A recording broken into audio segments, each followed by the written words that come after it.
Hello everyone. Before we get started, make sure to like and subscribe, and leave a comment saying where you're from and when you watched. That way, YouTube will continue to show you stories like this. Now, let's get started. Asterisk in the thick. Darkness, with the door locked behind me, I tried to keep my breathing steady. The moment the flashlight went out, the room seemed to be swallowed by something deeper than silence. I stood still, my ears straining to hear the slightest sound. Then it came a slow, scratching sound, like fingernails scratching on wood. I swung the flashlight again, and it flashed for a few seconds. The faint light streaked across the opposite wall. There, long winding scratches, deep into the wood, stacked on top of each other, as if someone had tried to escape. I backed away, hitting the chair where the doll sat. It fell sideways, its glass eyes falling out to one side, rolling across the wooden floor with a dry sound. I bent down to pick it up, but as soon as I touched it, the doll let out a small, distorted, ear-piercing laugh like an animated horror story coming from a broken speaker. I jerked my hand away, throwing it to a corner. The laughter died down, replaced by a whisper that echoed throughout the room. "You shouldn't have opened this door." I felt weak all over, pressed my ear against the door and tried to call for help, but it was useless.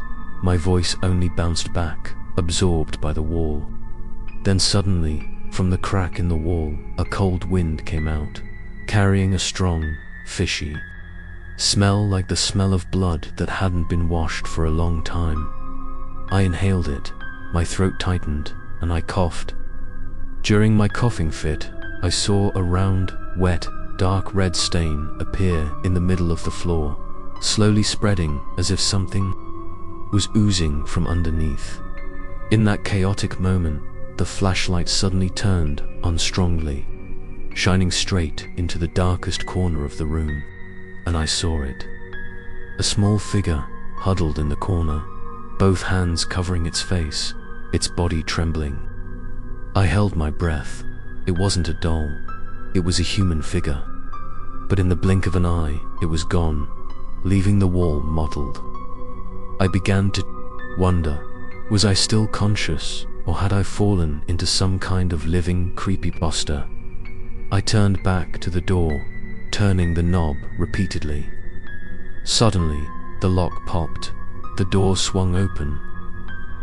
I dashed into the hallway like a man being chased, sweat pouring down my forehead, my heart pounding like it was about to burst out of my chest. Standing in the dimly lit hallway, I gasped, looking back at the room. The door was closed, silent, as if it had never been opened. The lock was still intact, glinting under the weak yellow light. I staggered down the stairs, into the living room, and sat down on the sofa.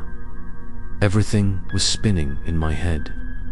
I told myself I had to leave immediately, but some part of me, a weird curiosity, still urged. What if someone was in that room?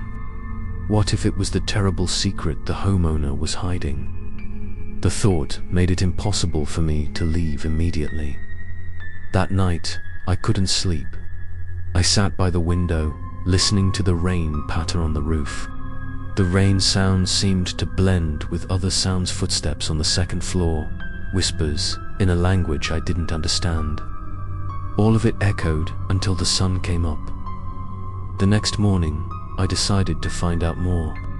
I met the old lady next door and asked her directly about the locked room. She looked at me, her eyes red, and said slowly, "The previous tenant disappeared in the rain. They only found drops of blood all over the floor." "No body," I shivered, my whole body cold. "And you know," the old lady continued, her voice trembling, "they used to hear children singing in the room, even though it had been locked for years. Don't go back there." But I knew I was stuck. I opened it. I saw something I shouldn't have seen. And the next night, that room would come to me again. To be continued in episode 3.